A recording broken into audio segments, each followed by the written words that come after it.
मुंहिंजी तक़दीर जो अरमान आहे तालीम जी अहमियत। तालीम इंसान जी ज़िंदगीअ जो बुनियादी ऐं अहम हिस्सो आहे। तालीम न सिर्फ़ इल्म ऐं ॼाण ॾिए थी पर इंसान जी शख़्सियत, सोच, इख़्लाक़ियात ऐं रवैये खे बि निखारींदी आहे। तालीम जे ज़रिए इंसान पंहिंजे अंदर जी रोशनीअ खे उजागर करे थो ऐं समाज जे बहितर लाइ पंहिंजो किरदारु अदा करे थो। मुआशरे जे तरक़ीअ, अमन, इंसाफ़ ऐं ख़ुशहाली सिधीअ रीत सां जुड़ियल आहे। तालीम इंसान खे ज़ुल्फ़ने, इख़्लाक़ी ऐं समाजी तौर बहितर बणाए थी। हिकु तालीम याफ़्ता माण्हू सिर्फ़ किताबी इल्म सां भरियल हूंदो आहे, पर हू पंहिंजनि इल्मनि, रवैयनि ऐं फ़ैसिलनि करण जी सलाहियत सां ॿियनि खां बहितर हूंदो आहे।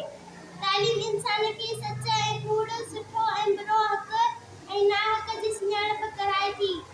तालीम इंसान जी सोच में वसअत आणे थी, जंहिं सां हू नवनि ख़्यालनि, इजादनि, तरक़ीअ जे रस्तनि ॾांहुं वधे थो। आख़िर में इहो चई सघिजे थो, तालीम